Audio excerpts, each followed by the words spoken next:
duplicate data cannot be avoided, but it has to be managed. And what I mean by cannot be avoided and has to be managed is if it is just me creating data, right? It's very easy for me to have a system that helps me think through. But it's not just me creating data, right? The amount of individuals or contacts coming into the system is also coming from your partners or integrations or other employees or the members serving themselves up. And in the space, and let's say we just talk about professional associations specifically, sometimes when I personally am going to an event, I am giving my company email address. But some other time, I'm actually giving my personal email address. And another time, I probably, hey, I don't want any of my emails, and I'm giving them some other third, my garbage email address, right?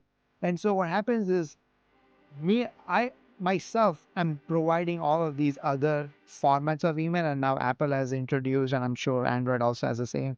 Hey, hide my email, right? And so it's creating these other email addresses, which are just transactional email addresses. And so I could have the same individual in the system with all of these email addresses.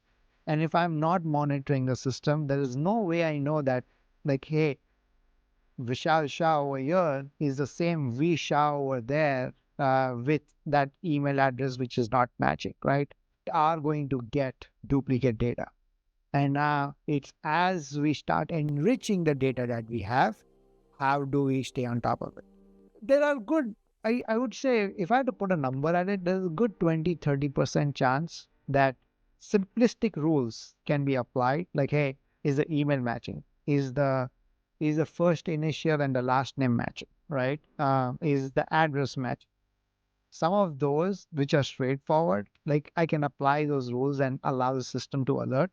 Also, in some systems, it's important to know if I'm getting a data feed from an integration endpoint, I want to make sure that integration endpoint does not fail because of the rules that I'm putting in to prevent duplicates, right?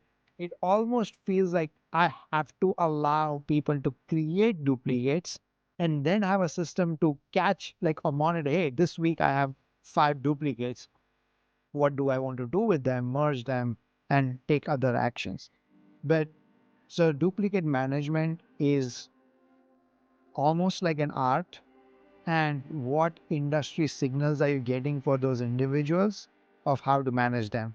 And about 30% could be built in a systemic way that you automatically identify and merge.